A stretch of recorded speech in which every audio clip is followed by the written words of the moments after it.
Ara parlarà del Consell Genètic del doctor Eduardo Tizzano, que és el director de l'àrea genètica clínica i molecular i de la unitat de...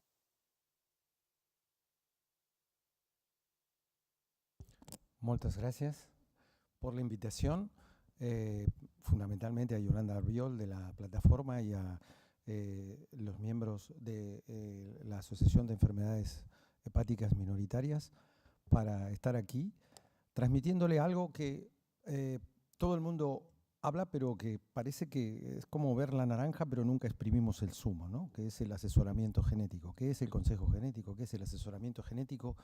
Es decir, tenemos muchas personas que hablan de la genética, es decir, uno va al supermercado y puede hablar de genética con todo el mundo. Ahora el ADN lo conoce todo el mundo. Dices, las pruebas de ADN, las pruebas de ADN. Y en realidad quiero transmitirles toda la humanidad que hay detrás del asesoramiento genético. Es decir, nos asocian con una cuestión más de laboratorio, más de trabajo, pero el asesoramiento genético va muchísimo más allá que una prueba genética. Y espero en esta breve intervención, al moderador de la mesa le quiero avisar que me avise cuando llegue a los 15, porque ya saben que en Argentina a veces si nos dejan hablar, hablamos más de la cuenta. Y a nosotros nos gusta hablar, sobre todo cuando nos sentimos cómodos con un auditorio como este, en el cual estamos tratando de transmitir lo que día a día hacemos en nuestro trabajo. Y como vemos, este es el título de la charla. ¿Y qué es el asesoramiento genético? Lo dice aquí, es un proceso comunicativo. Esta palabra es fundamental, no es informativo, es comunicativo. Tenemos que comunicarte. En el proceso de comunicación tenemos dos cosas. Es decir, tenemos a un paciente delante, necesitamos su respuesta, su empatía. Entonces nosotros tenemos que tratar de transmitir esa confianza. A partir de la confianza involucra los problemas humanos. Fíjense qué definiciones. Proceso comunicativo, problemas humanos asociados con el riesgo de ocurrencia o recurrencia de una enfermedad genética en una familia, no en un paciente. Estamos hablando de la familia. Los genetistas trabajamos con familias, a partir de un paciente seguramente, pero luego estamos involucrando a toda la familia. ¿Y qué sirve? Entender los conceptos médicos, diagnóstico, curso, causas, manejo clínico, saber cómo la herencia contribuye y el riesgo de ocurrencia o recurrencia, entender las alternativas para reducir el riesgo, elegir la actuación más apropiada y en caso de disponer de estudio genético, observen que yo he hecho un montón de definiciones y recién aparece el estudio genético. Asesoramiento previo al estudio, implicaciones, ventajas y limitaciones y otra cosa, asesoramiento posterior. Cualquiera de nosotros es como las recetas. Si uno va al médico y le dice, deme algo, doctor. Dice, si uno va al médico y le dice, hágame un estudio genético, también se lo pueden hacer. Pero la información previa y la información posterior tiene que ser lo más especializada posible y además lo más humanizada posible. Y todo esto facilita la toma de decisiones y actúa en concordancia con la decisión tomada. Fíjense que las características de la información genética de por sí genera estrés y es angustiante. Todo lo que tiene que ver con una enfermedad genética nos produce estrés y es angustiante. Ahora que llegaron las chicas, puedo ir más rápido porque iba despacio para que no se perdieran parte de la charla. ¿Qué tiene esto? Implicaciones directas para los familiares. Cuando uno habla de genética, una condición genética está para toda la vida. Por lo tanto, es una información crucial que la sepamos. Los genes, algunos cambian, pero la información genética que nosotros heredamos de nuestros padres está presente con nosotros durante toda la vida. Puede haber diagnósticos presintomáticos o predicciones de susceptibilidad a patologías y que la información en realidad termina siendo compleja, porque tenemos que hablar de la herencia, del riesgo, si un gen realmente actúa o no actúa. El estrés y la angustia que provoca a los pacientes la posible existencia de una anomalía genética en la familia también dificulta la comprensión. Para todo esto necesitamos la tranquilidad del asesoramiento genético para que el asesor genético haga un proceso no directivo que minimice el estrés psicológico que produce esto y aumente el control personal del paciente. Y con toda esta información médica y genética, que es un proceso comunicativo, el paciente le haga sus dudas, sus preguntas y busque el apoyo. Y entonces, a partir de esto, el paciente tendrá una decisión informada y una actuación. Y aquí hay algo que marco fundamentalmente, las habilidades comunicativas del asesor genético, de la persona que transmite esta información. La información genética y la información sobre el diagnóstico de una enfermedad es como un plato de comida. El primer día que nos dan un plato de comida y está muy rico, lo queremos para toda la vida, nos va a gustar siempre. Si el primer día alguien lo cocina mal, se quemó, se pasó de sal o lo que sea, dice, esto no lo puedo comer más. Y cada vez que lo comamos vamos a tener esa sensación. Con el diagnóstico pasa exactamente lo mismo. La primera persona que nos informa a nosotros cuál es el diagnóstico es como un sello que nos ponen aquí y que vamos transmitiendo durante mucho tiempo. Y cuesta mucho de elaborar y cuesta mucho de resarcir a partir de los problemas que pueden generar una información dada bruscamente, sin alternativas de humanización, y además una información que a veces no es la correcta, generando expectativas o problemas que a veces son innecesarios. Y entonces, ¿qué es lo primero que uno hace cuando ve a un paciente que tiene una enfermedad que pensamos que puede ser genética? Lo que es ver el árbol familiar, lo que dice aquí pedigrí, que permite representar todas las relaciones familiares y que nos permite hacer una actualización rápida, obtención o mirar cuál es el patrón de herencia, identificar cómo están los familiares a riesgos y comprender conceptos como, por ejemplo, si un gen se expresa o un gen penetra más o no, es decir, cuál es la razón de por qué en una misma familia a veces un problema genético, las manifestaciones son diferentes en cada uno de los miembros. ¿Se escucha bien, no? Sí, perdón. Entonces aquí tenemos un poco cómo se hace un árbol genealógico. Cualquiera de nosotros, que es una buena práctica hacerlo, es decir, en casa, practicar el árbol genealógico. Ponemos a los cuadraditos a los varones y los redondos son las mujeres, y a partir de allí podemos empezar a hacer 2, 3, 4 generaciones y tomamos en cuenta todo lo que sea. Si hay, por ejemplo, parentesco entre las familias, si ha habido algún fallecido, cuál fue la causa de muerte, la edad, si hay otros problemas reproductivos, si hay cualquier otra enfermedad con edad de inicio y gravedad, y si hay otros problemas para trastornos genéticos, problemas de discapacidad intelectual, problemas metabólicos, todo esto se puede tener en cuenta en el árbol genealógico. Y después decimos, bueno, sabiendo cuál es el diagnóstico, cuál es el problema clínico, porque nosotros no somos competidores, somos colaboradores de los especialistas clínicos. Los especialistas clínicos van a ver el paciente, van a hacer un diagnóstico clínico, van a ayudarse de pruebas complementarias y van a pensar que un estudio genético puede ser importante para ayudar a la resolución o a la confirmación diagnóstica del paciente. Y entonces tenemos varias alternativas. Hacer un estudio cromosómico, por ejemplo, todos conocen, por ejemplo, la trisomía 21, que es el síndrome de Down, que es un cromosoma de más. Es todo un libro que tuviéramos de más. Es como tener de todos los libros que son los cromosomas, tener un libro de más. Luego tenemos hojas en esos libros o capítulos que nos traen aparejados zonas del genoma que pueden estar duplicadas, que pueden estar delecionadas, que pueden estar afectadas de alguna manera, pero en bloque.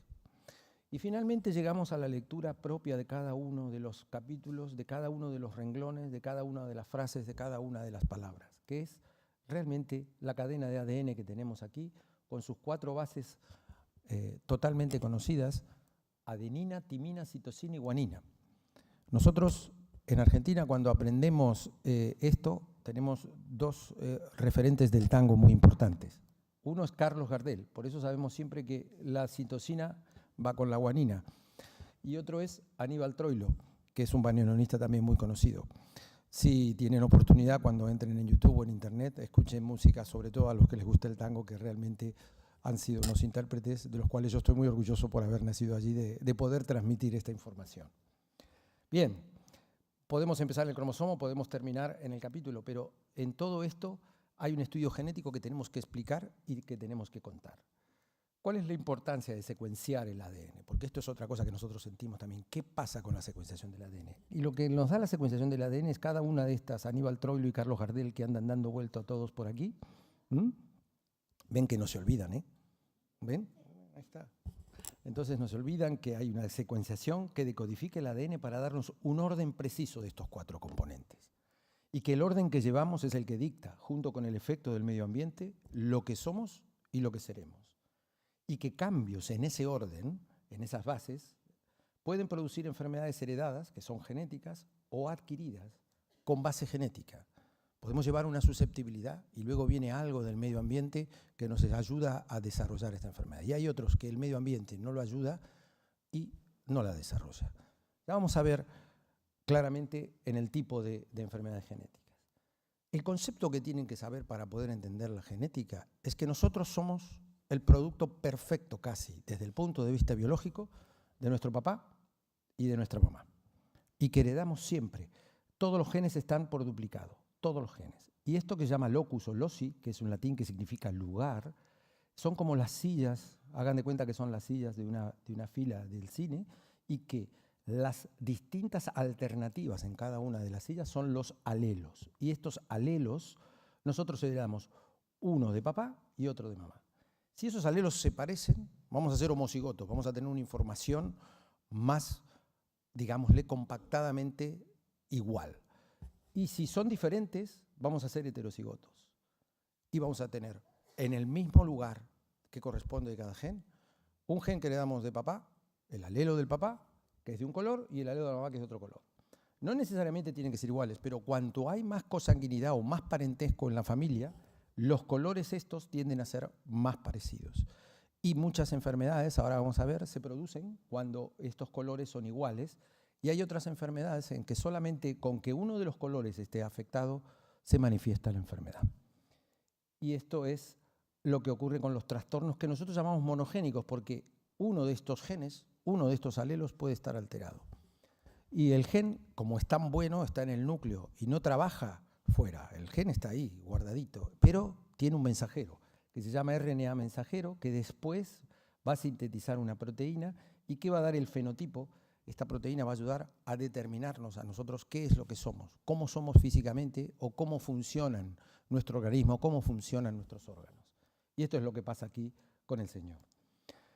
Y por ejemplo, si el gen es muy importante desde el punto de vista de la mutación y una de las dos alternativas está mutada, por ejemplo aquí, recuerden que este señor heredó de su papá y de su mamá, que no están aquí representados, los dos genes. Y uno está mal en este lugar.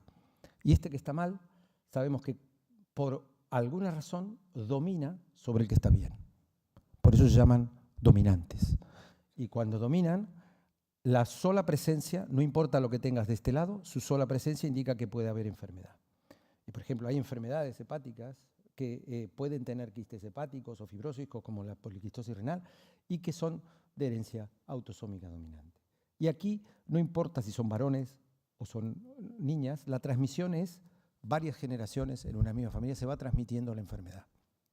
Solo que a veces algunos manifiestan más y otros manifiestan menos también la enfermedad. El otro aspecto es cuando los dos alelos, el que recibimos de papá y de mamá, tienen que estar afectados. Y entonces, el solo hecho de tener uno bueno, este bueno en realidad está dominando al malo, y entonces se tienen que juntar los dos malos para manifestarse la enfermedad. Por eso se llaman recesivos. Y los recesivos tenemos portadores en la población general que no tienen manifestaciones, y sí, sin embargo, podemos tener hijos afectados cuando se unen casualmente el malo de la mamá y el malo del papá. Y aquí tenemos ejemplos de muchísimas enfermedades metabólicas hereditarias que involucran el hígado, como la enfermedad de Wilson, galactosemia, el Crigler-Najjar, es decir, todo este tipo de enfermedades que siguen este patrón de herencia. Lo importante es que no todos los hijos van a ser afectados. Puede haber hijos que ni siquiera sean portadores, pero puede haber hijos que no sean afectados y son portadores. Por eso es importante también el asesoramiento genético.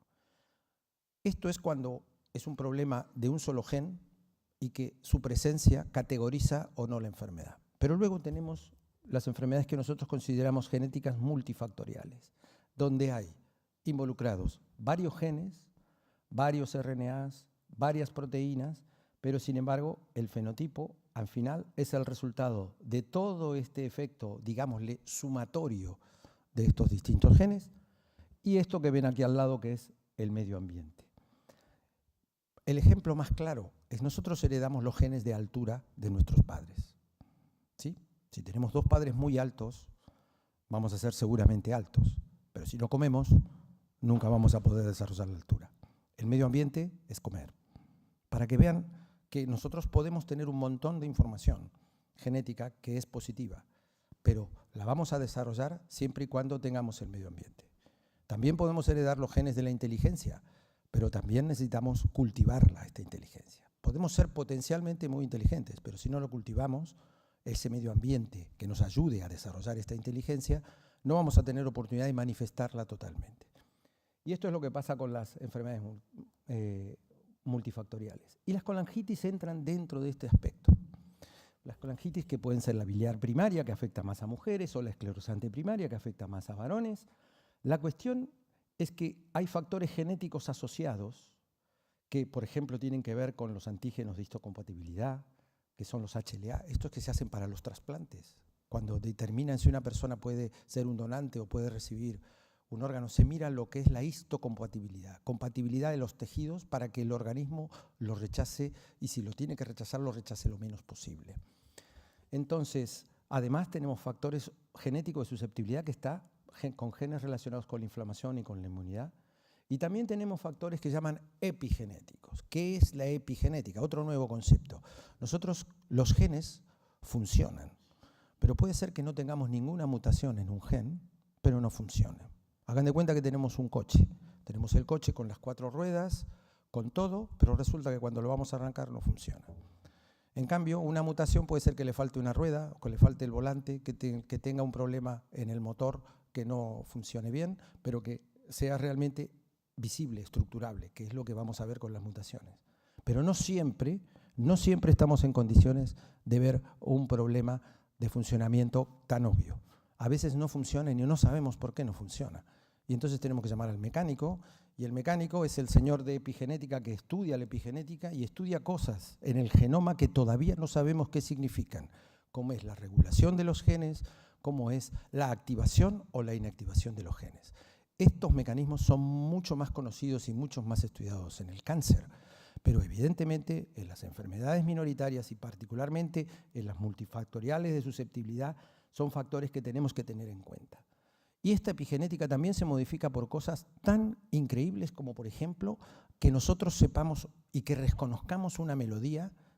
Cuando escuchamos una canción por primera vez, tenemos una serie de procesos que ocurren en el cerebro y que nos hacen recordar esa canción para el futuro. Ah, esta canción la conozco. Todo este tipo de cosas se manifiestan con factores epigenéticos de regulación y de expresión que nos ayudan a identificar la canción, como pasa con los pájaros. Los pájaros tienen un canto particular y inmediatamente saben cuando canta un pájaro peligroso que puede ser depredador, inmediatamente lo detectan. Todos estos mecanismos tienen que ver con la regulación genética y con los epigenéticos. Me están mostrando el reloj y me falta muy poquito. Simplemente les voy a explicar por qué estas enfermedades que vemos multifactoriales, como las colangitis que les expliqué, sospechamos que tienen una gran importancia genética. Primero porque hay mayor concordancia en gemelos idénticos que no idénticos. Es decir, los gemelos idénticos, los monocigóticos, comparten toda la información genética. Y entonces, cuando aparecen unos gemelos en la familia, si este gemelo desarrolla la enfermedad, el otro desarrollará la enfermedad porque prácticamente su componente genético es así. Entonces, lo que han visto es que los gemelos que son monocigóticos, es decir, idénticos, desarrollan mucho más concordantemente la enfermedad que cuando hay gemelos que son disigóticos o que tienen diferente sexo, como tenemos aquí, o claramente de diferentes alternativas. Y además lo que miramos es la agregación familiar. La agregación familiar implica que estamos fíjense, no podía ser otra cosa, el argentino tiene que decir yo con una Y que se pronuncie bien. El cónyuge, y aquí tenemos parientes de primer grado.